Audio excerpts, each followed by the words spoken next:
Yes, good morning everyone. Welcome back again in a new video. As we all know that we are discussing partnership change in profit sharing ratio. So in the same manner we are here with a new topic again, that is reserves and accumulated profits.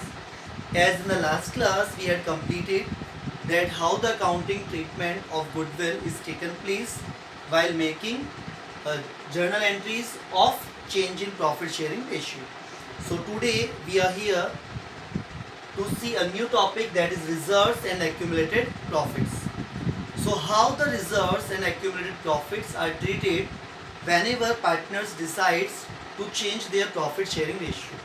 So till now we have completed ratio, that is sacrificing ratio and gaining ratio. Then after we have completed valuation of goodwill, that is average profit, super profit and capitalization. After that we have completed accounting treatment of goodwill, that is gaining partners capital account debit to sacrificing partners capital account. ठीक है, याद कीजिए जब मैंने आपको ये chapter बताया था स्टार्टिंग में change in profit sharing ratio, आपने देखा था टोटल कितने एडजस्टमेंट थे. पहला हमारा था बेटा calculation of gaining and sacrificing ratio, वो हमने कर लिया. सेकंड हमने देखा था अकाउंटिंग ट्रीटमेंट ऑफ गुडविल, वो भी हम कर चुके. थर्ड हमारा है बेटा accounting treatment of reserve and accumulated profits. आप सबको पता है कि रिजर्व्स क्या होते हैं, प्रॉफिट्स क्या होते हैं, कैसे हम प्रॉफिट्स अर्न करते हैं, वो सारी चीज़ आपको पता है. लेकिन अब प्रॉब्लम ये है कि whenever partner decides to change the ratio, profit ratio वो चेंज करना चाहते हैं, तो हमारे पास जो एग्जिस्टिंग प्रॉफिट्स हैं, रिजर्व्स हैं या फिर लॉसेस हैं, तो उनका ट्रीटमेंट क्या होगा, वो किस रेशियो में डिस्ट्रीब्यूट होंगे, ओल्ड रेशियो में होंगे या फिर न्यू रेशियो में होंगे या फिर गेनिंग में होंगे या फिर सेक्रीफाइसिंग में होंगे. तो इन सारे क्वेश्चंस का आंसर आपको इस वीडियो में मिल जाएगा. ओके, तो चलिए स्टार्ट करते हैं. हमारा टॉपिक है रिजर्व्स एंड एक्यूमुलेटेड प्रॉफिट्स और लॉसेस, क्योंकि फर्म में लॉसेस भी तो हो सकते हैं. तो रिजर्व्स और एक्यूमुलेटेड प्रॉफिट्स और लॉसेस का क्या ट्रीटमेंट करते हैं. देखिए बेटा, generally this topic is divided in the two part. दो पार्ट में डिवाइड कर सकते हैं. पहला पार्ट है reserves are to be transferred. ये पार्टनर्स की म्यूचुअल अंडरस्टैंडिंग है कि वो रिजर्व्स डिस्ट्रीब्यूट करना चाहते हैं कि नहीं. तो पहला हम टॉपिक पढ़ेंगे reserves are to be transferred और डिस्ट्रीब्यूटेड. पार्टनर्स उस रिजर्व को डिस्ट्रीब्यूट करना चाहते हैं. सेकंड टॉपिक है reserves are not to be transferred और डिस्ट्रीब्यूटेड, कि पार्टनर्स रिजर्व को ट्रांसफर नहीं करना चाहते हैं या डिस्ट्रीब्यूट नहीं करना चाहते हैं. तो आज का हमारा जो टॉपिक है वो है बेटा reserves are to be transferred और डिस्ट्रीब्यूटेड. मतलब पार्टनर्स ने डिसाइड किया कि वो जो रिजर्व है वो उसको डिस्ट्रीब्यूट करना चाहते हैं.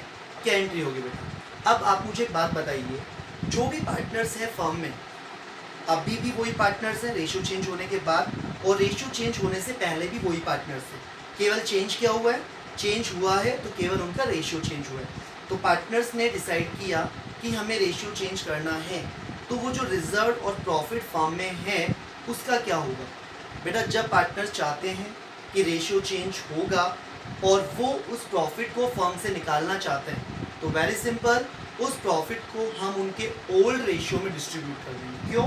क्योंकि वो जो एग्जिस्टिंग प्रॉफिट हैं, जो रिजर्व्स हैं, जो लॉसेस हैं, वो उन्होंने रेशियो चेंज होने से पहले अर्न किए हुए हैं.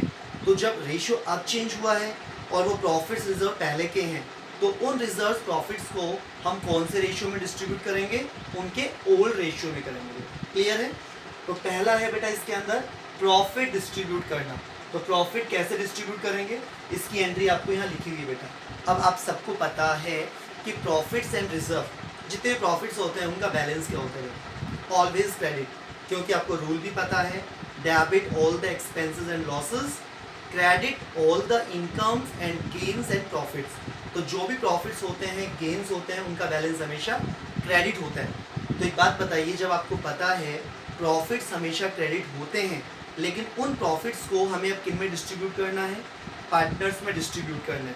तो जैसे ही उस प्रॉफिट्स को, रिजर्व को पार्टनर्स में डिस्ट्रीब्यूट करेंगे, तो उनका जो बैलेंस होगा क्रेडिट, वो डेबिट बैलेंस हो जाएगा. क्योंकि अभी तक वो रिजर्व प्रॉफिट फर्म में था, इसलिए क्रेडिट बैलेंस था. लेकिन उस प्रॉफिट रिजर्व को अब कौन ले रहा है, पार्टनर्स ले रहे हैं, डिस्ट्रीब्यूट कर रहे हैं, तो वो जो प्रॉफिट्स हमारा पहले क्रेडिट था उसे जैसे ही आप डिस्ट्रीब्यूट करेंगे पार्टनर्स, तो वो क्या बन जाएगा, डेबिट बन जाएगा। तो एंट्री क्या हुई देखिए अपनी, profits and reserves account debit. Clear हो गया कि डेबिट क्यों किया, क्योंकि प्रॉफिट एंड रिजर्व क्रेडिट होते हैं, पार्टनर्स में डिस्ट्रीब्यूट करेंगे तो वो जो प्रॉफिट है फर्म से हट जाएगा, चला जाएगा, तो वो डेबिट बैलेंस हो जाएगा, रिवर्स हो जाएगा, क्योंकि फर्म से वो हट रहा है। तो इसलिए प्रॉफिट एंड रिजर्व को हमने क्या कर दिया, डेबिट कर दिया। नाउ किस में डिस्ट्रीब्यूट कर रहे हैं, पार्टनर्स में। अब बताइए जैसे ही हम पार्टनर्स में डिस्ट्रीब्यूट करेंगे तो उनकी कैपिटल इंक्रीज होने वाली है कि डिक्रीज होने वाली है, ऑब्वियसली इंक्रीज होने वाली है। तो जब भी पार्टनर्स की कैपिटल इंक्रीज होती है तो हमेशा क्रेडिट करते हैं। आप सबको पता है बेटा, cash account debit to capital account. जब बिजनेस स्टार्ट करते थे कैपिटल आती थी, इंक्रीज होती थी, तो कैश टू कैपिटल, तो कैपिटल हमेशा क्रेडिट होती है जब भी वो इंक्रीज होती है। तो यहाँ पर कैपिटल इंक्रीज हो रही है, इसलिए हमने क्या कर दिया बेटा, क्रेडिट कर दिया। तो कॉन्सेप्ट आ गया समझ में। एंट्री क्या बनी अपनी, profits and reserve account debit to partners capital account. ये एंट्री किस चीज़ की बेटा अपन ने, प्रॉफिट्स और रिजर्व को डिस्ट्रीब्यूट करने की। और कौन से रेशियो में करना है, ओल्ड रेशियो में।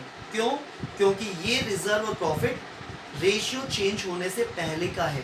तो पहले का है तो कौन से वाले रेशियो में, पहले वाले पुराने रेशियो में। तो यहाँ मैंने लिखा है profits distributed in old ratio. कौन से रेशियो में बेटा, ओल्ड रेशियो में। तो ये अपनी एंट्री किस चीज़ की होगी बेटा, प्रॉफिट डिस्ट्रीब्यूट करने की। Very clear. सेकेंड एंट्री है बेटा लॉस को डिस्ट्रीब्यूट करने की। तो जैसे ही आपने प्रॉफिट की एंट्री पढ़ी तो लॉस की एंट्री उससे जस्ट रिवर्स हो जाएगी। देखिए reverse entry, partners capital account debit to losses. अब लॉसेस क्या क्या हो सकते हैं, जैसे P and L debit balance, debit मतलब लॉस में चल रहा है तो P and L debit balance, advertisement suspense account, these are the losses. तो यदि ये क्वेश्चन में आपको मिल जाए तो ये लॉसेस होते हैं और लॉस को डिस्ट्रीब्यूट करने की एंट्री आपके सामने मैंने लिखी हुई। इसका कॉन्सेप्ट भी समझ लीजिए, सेम वही है। जितने भी लॉसेस होते हैं बेटा वो सब क्या होते हैं हमारे लिए, डेबिट होते हैं। Losses are always debited. तो उन लॉसेस को अब हटा रहे हैं हम फर्म से, पार्टनर्स में डिस्ट्रीब्यूट कर रहे हैं। तो जैसे उन लॉसेस को फर्म से हटाएंगे तो वो जो डेबिट बैलेंस था वो अब क्या बन जाएगा, क्रेडिट बैलेंस हो जाएगा। तो अब हमने लिख दी यहाँ पर टू लॉसेस, क्रेडिट बैलेंस हो गया। और बताओ जैसे ही पार्टनर्स में लॉस डिस्ट्रीब्यूट होगा तो उनकी कैपिटल कम होगी कि बढ़ेगी, उनकी कैपिटल कम होगी। तो जैसे ही कैपिटल कम होगी बेटा क्या कर देते हैं, उसको डेबिट कर देते हैं। तो ये हो गया आपका कॉन्सेप्ट। तो प्रॉफिट डिस्ट्रीब्यूट करने की entry, profits and reserve account debit to partners capital old ratio में, और यदि लॉसेस होंगे तो partners capital account debit to losses. Clear है बेटा।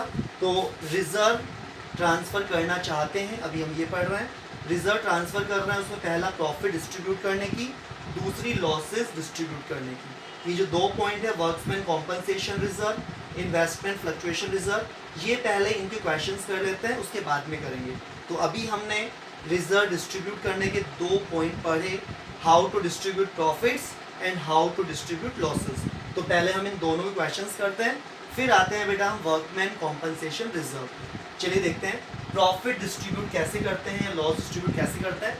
इसके लिए आप आएंगे अपने बुक के इलस्ट्रेशन नंबर 24 पे। Now just see, X, Y and Z are partners. There are three partners in a firm, X, Y and Z.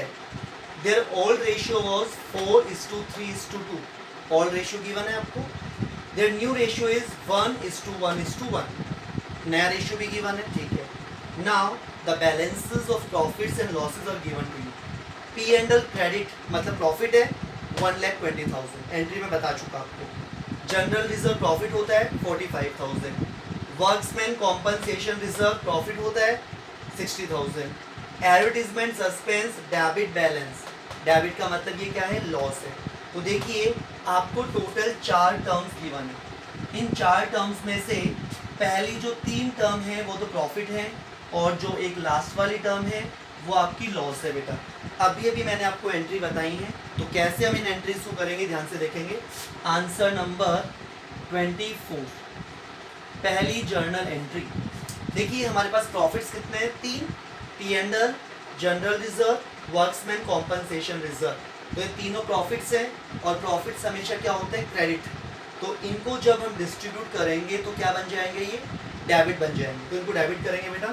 तो profit and loss account debit 1,20,000, general reserve account debit 45,000, workmen compensation reserve account debit 60,000 and 2 partners capital, क्योंकि profit 3 ही थे, तीनों हमने debit कर दिए। तो partners कौन कौन है बेटा यहाँ पर? X, Y and Z. तो 2 X capital account, 2 Y capital account, 2 Z capital account. किस रेशियो में? ओल्ड रेशियो में। मैंने बताया था आपको हमेशा ओल्ड रेशियो में। तो ओल्ड रेशियो कितना है बेटा? 4:3:2। तो देखिए इनका टोटल कर लेते हैं पहले। 120 + 40 160, 225। तो 2,25,000 को किस रेशियो में? 4:3:2 में। तो 4/9 इंटू 3/9 इंटू 2/9। तो कीजिए कितना होगा? 1,75,000 और 50,000। तो यहाँ आप लिख देंगे 1,75,000 and 50,000. Narration: profit distributed among the partners in their old profit sharing ratio. Okay, चलिए बेटा नेक्स्ट। अब हम लेते हैं एंट्री नंबर 2। एंट्री नंबर 2 किस चीज़ की होगी बेटा? Entry number 2 will be advertisement suspense. ये क्या है? हमारे लिए लॉस है, और लॉस को जब डिस्ट्रीब्यूट करते हैं तो वो क्रेडिट बन जाता है। तो लॉस क्या बनेगा? क्रेडिट। तो फिर डेबिट क्या बनेंगे? Partners capital. तो कौन कौन है partners? X capital account debit, Y capital account debit, Z capital account debit, 2 advertisement suspense account. कितना अमाउंट है बेटा इनका? 90,000। तो ये 90,000 मैंने यहाँ पर लिखा, और इस 90,000 को किस रेशियो में डिस्ट्रीब्यूट कर दिया? 4:3:2 में। तो कितना हो गया बेटा? 40,000, 30,000 और 20,000। Narration: loss distributed in their old ratio.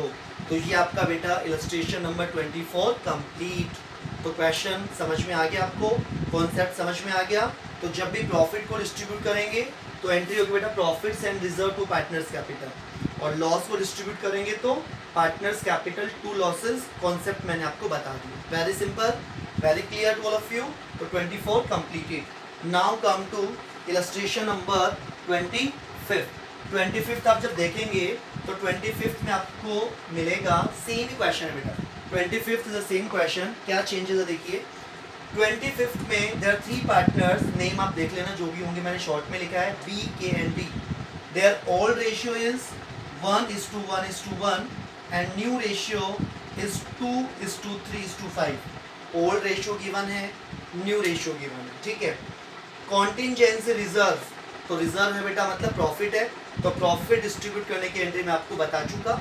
Profits account debit to partners capital कर सकते हैं आप।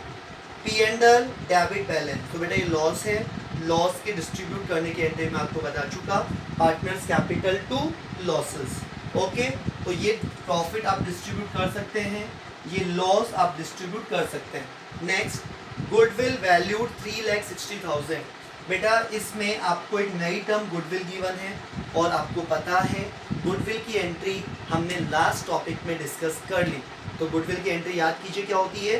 Gaining partners capital to sacrificing partners capital account. इसके लिए हमें गेनिंग और सैक्रिफाइसिंग रेशियो चाहिएंगे, तो हम निकाल सकते हैं, because we are having old ratio as well as new ratio. तो इन दोनों की हेल्प से हम गेन भी निकाल सकते हैं, हम सैक्रिफाइस भी निकाल सकते हैं। तो गुडविल की एंट्री बेटा आपको बताई हुई है पहले, कोई नई चीज़ नहीं है। इस क्वेश्चन में गुडविल भी आई है, तो आपने पहले पढ़ा हुआ है तो कर सकते हैं। तो सेम क्वेश्चन है, प्रॉफिट डिस्ट्रीब्यूट कर सकते हैं, लॉस डिस्ट्रीब्यूट कर सकते हैं, और गुडविल की एंट्री आप कर सकते हैं। Very simple. सो ये आप कर सकते हैं 25। Now come to illustration number 26। 26 में बेटा हम करेंगे workmen compensation reserve. Workmen compensation reserve के जितने भी केसेस हैं वो हम यहाँ करेंगे बेटा। तो ध्यान से देखेंगे, वर्क्समैन कॉम्पनसेशन रिजर्व का ट्रीटमेंट कैसे होता है। उसकी बेटा टोटल आपको 4 सिचुएशन मिलेंगी, उन चारों को आप कैसे करेंगे अच्छे से समझ लेना। Now 26 P, Q and R are partners. Their old ratio is 3:2:1 and new ratio 4:3:2. Workmen compensation reserve given है क्वेश्चन में 60,000। बेटा वर्क्समैन कॉम्पनसेशन रिजर्व को करने से पहले एक बार इसके बारे में पढ़ लेते हैं that what is workmen compensation reserve. तो नाम क्या है वर्क्समैन, वर्क्समैन मतलब एम्प्लॉयज कॉम्पनसेशन रिजर्व मतलब एक बिजनेस या एक फर्म, एक कंपनी अपने एम्प्लॉयज के लिए एक ऐसा रिजर्व बना के चलती है कि यदि अनसर्टेनिटी के कारण किसी भी तरीके की मिस हैपनिंग हो गई एम्प्लॉयज के साथ में, तो हमें क्या देना पड़ेगा उनके रिलेटिव्स को, कॉम्पनसेशन। तो हम हमारी फर्म में एम्प्लॉयज के लिए कॉम्पनसेशन रिजर्व बनाते हैं कि यदि कोई ऐसी सिचुएशन आती है तो उस रिजर्व में से हम पैसा डिस्ट्रीब्यूट कर देंगे, पैसा दे देंगे उनको, और यदि ऐसी कोई सिचुएशन नहीं आती है तो हम वो प्रॉफिट डिस्ट्रीब्यूट कर लेंगे। वर्क्समैन कॉम्पनसेशन रिजर्व हमारे बेनिफिट फ्यूचर के लिए बनाया जाता है कि यदि एम्प्लॉयज़ को किसी भी तरीके का कोई नुकसान होगा तो उस रिजर्व में से हम पैसा दे देंगे, और यदि कोई नुकसान नहीं हुआ तो वो रिजर्व पूरा का पूरा पार्टनर्स में डिस्ट्रीब्यूट कर दिया जाता है। क्लियर है? तो देखिए क्या सिचुएशन है। तो फर्म के पास कितना रिजर्व बनाया हुआ workmen compensation reserve 60,000 rupees. Means that firm ने एम्प्लॉयज़ के लिए कितने का रिजर्व बनाया 60,000 कि यदि उनके कोई भी ऐसी सिचुएशन आती है, कोई एक्सीडेंटल केस होता है फर्म में काम करते टाइम पर, तो उस रिजर्व में से उनको पैसा दे दिया जाएगा। ओके, तो क्या सिचुएशन है हम देखते हैं। First, if there is no information, no information मतलब कोई भी क्लेम नहीं आया। तो जब कोई भी क्लेम नहीं आया इट मीन्स पूरा का पूरा रिजर्व डिस्ट्रीब्यूट कर दिया जाएगा। तो डिस्ट्रीब्यूट करने की एंट्री आपको आती है बेटा। रिजर्व हमारे लिए क्या होता है, प्रॉफिट, और प्रॉफिट को जब डिस्ट्रीब्यूट करते हैं तो एंट्री आपको बताई है मैंने, profits and reserve to partners capital. कोई भी क्लेम नहीं आया एम्प्लॉयज़ की तरफ से फर्स्ट सिचुएशन में, तो जितना हमने रिजर्व बनाया था 60,000 पूरा डिस्ट्रीब्यूट कर देंगे। तो डिस्ट्रीब्यूट करेंगे फर्स्ट सिचुएशन में तो एंट्री होगी workmen compensation reserve account debit to partners capital. Partners कौन कौन है, to P's capital, to Q's capital, to R's capital. कितने रुपए का रिजर्व था हमारे पास 60,000। तो 60,000 का रिजर्व हमने यहाँ लिखा, और किस रेशियो में बेटा, ओल्ड रेशियो में 3:2:1। मैंने कहा था हमेशा रिजर्व प्रॉफिट ओल्ड रेशियो में होते हैं। तो आप इसे डिस्ट्रीब्यूट करेंगे तो बेटा अमाउंट आएगा 30,000, 20,000 एंड 10,000। Very simple. तो जब कोई भी क्लेम नहीं होता है तो पूरा का पूरा वर्क्समैन कॉम्पनसेशन रिजर्व डिस्ट्रीब्यूट कर दिया जाता है। Very clear to all of you. Now situation number 2, second situation में क्लेम आ गया बेटा 24,000। मीन्स दैट हमारे पास जो रिजर्व है वो 60,000 का है, 60,000 में से 24,000 का क्लेम हमारे पास आ गया। तो अब बताइए हमें कितना डिस्ट्रीब्यूट करना है, बचा हुआ 36,000। कैसे करेंगे ध्यान से देखिएगा बेटा। देखिए workmen compensation reserve account debit, debit क्यों हुआ, क्योंकि रिजर्व हमारा प्रॉफिट है, और प्रॉफिट जब डिस्ट्रीब्यूट करते हैं तो क्रेडिट से डेबिट बन जाता है, मैं आपको बता चुका। तो वर्क्समैन कॉम्पनसेशन रिजर्व 60,000। अब इस 60,000 में से कितने रुपीस का क्लेम हमें देना पड़ेगा, 24,000 का क्लेम देना पड़ेगा। तो जो क्लेम देना पड़ेगा वो अपने लिए लाइबिलिटीज है, तो यहाँ लिख दीजिए to liability for workmen. Workmen के लिए कितनी लाइबिलिटी है 24,000, ये हमें पे करनी पड़ेगी क्योंकि उनका क्लेम आ गया। तो अब बताइए 60,000 में से 24 हम उनको क्लेम दे देंगे तो कितना बच रहा है हमारे पास 36,000। 36,000 को डिस्ट्रीब्यूट कर देंगे to P's capital, to Q's capital, to R's capital.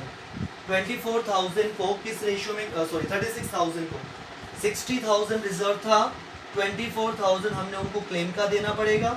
36 को बेटा उनके ओल्ड रेशियो में, ओल्ड रेशियो इज 3:2:1। तो डिस्ट्रीब्यूट करेंगे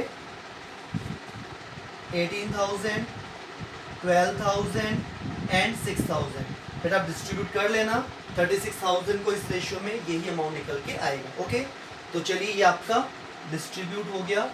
सेकेंड सिचुएशन कंप्लीट। थर्ड देखते हैं बेटा। थर्ड सिचुएशन में पूरा क्लेम 60,000 का आ गया बेटा। नाउ सी, हमारे पास रिजर्व भी कितना है 60,000 का, क्लेम भी कितना देना है 60,000 का। तो क्या पार्टनर्स में डिस्ट्रीब्यूट करेंगे? कर ही नहीं सकते, because we are having reserve 60,000 and we have to pay 60,000। तो क्या एंट्री होगी? Entry number 3 will be workmen compensation reserve account debit to liability for workmen. कितने रुपीस? पूरे 60,000। कुछ भी डिस्ट्रीब्यूट नहीं करेंगे। क्यों नहीं करेंगे डिस्ट्रीब्यूट? क्योंकि जितने का हमारे पास रिजर्व था उतने का ही हमारे पास क्लेम आ चुका। क्लियर है बेटा? अच्छे से आगे समझ में। चलिए नेक्स्ट, फोर्थ केस और लास्ट केस। फोर्थ में क्या है बेटा? क्लेम आ गया 75,000 का, बट वी आर हैविंग 60,000। मतलब हमारे पास रिजर्व 60,000 है और हमें पे करना है बेटा 75,000। मतलब जितना हमने रिजर्व बनाया था वो भी कम पड़ गया। तो कम पड़ गया तो 15,000 एक्स्ट्रा हमारा लॉस हो गया। और लॉस हो गया तो बेटा इस चैप्टर में ध्यान रखना, इस टॉपिक के लिए लॉस होगा जब भी कम पड़ जाएगा, उसके लिए रीवैल्यूएशन वर्ड यूज़ करते हैं। रीवैल्यूएशन देखिए क्या करेंगे हम। Workmen compensation reserve account debit 60,000 हमारे पास थे रिजर्व के। कितना पैसा कम पड़ गया? 15,000 कम पड़ गया। तो 15,000 एक नए अकाउंट रीवैल्यूएशन अकाउंट से हम चार्ज कर लेंगे। ये आगे बताऊंगा मैं रीवैल्यूएशन अकाउंट क्या होता है, बट अभी इस टॉपिक के अंदर पहले यूज़ आया है तो एक बार आप इसको समझ लेना कि हमारे लिए लॉस है। अभी 15,000 कम पड़ गया इसलिए लॉस है। तो रीवैल्यूएशन अकाउंट डेबिट 15,000, तो टोटल 75 हो गया। अब हम उनको इजीली 75,000 पे कर सकते हैं। Liabilities for workmen 75,000। ये फोर्थ वाला केस इंपॉर्टेंट है बेटा। कैसे? हमारे पास रिजर्व 60 का था बट क्लेम कितना आ गया 75,000। तो क्या किया हमने?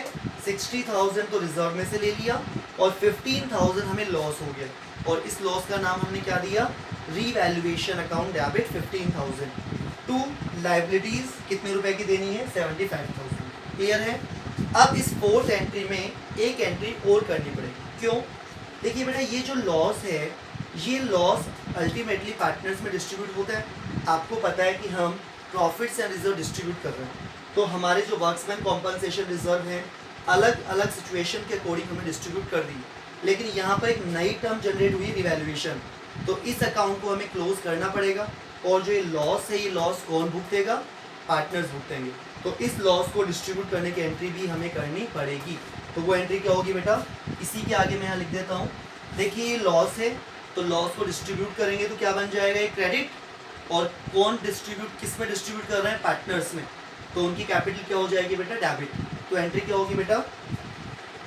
P capital account debit, Q's capital account debit, R's capital account debit to revaluation. तो कितने रुपए का था रिवैल्यूएशन का लॉस? 15,000। तो 15,000 रिवैल्यूएशन की लॉस को उनके ओल्ड रेशियो में डिस्ट्रीब्यूट कर देंगे बेटा, 3:2:1 में। तो 15,000 को 3:1 में करेंगे तो कितना आएगा?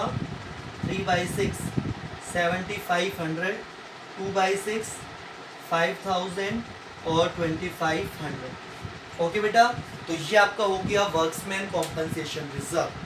कितने केस पढ़े हमने? 4। पहला, कोई लाइबिलिटी नहीं थी, पूरा डिस्ट्रीब्यूट कर दिया। दूसरा, लाइबिलिटी कम थी तो जितना हमें रखना था लाइबिलिटी उतना रख के बाकी डिस्ट्रीब्यूट कर दिया। थर्ड केस, लाइबिलिटी उसके बराबर थी तो पूरा का पूरा रिजर्व लाइबिलिटीज़ में ट्रांसफ़र हो गया।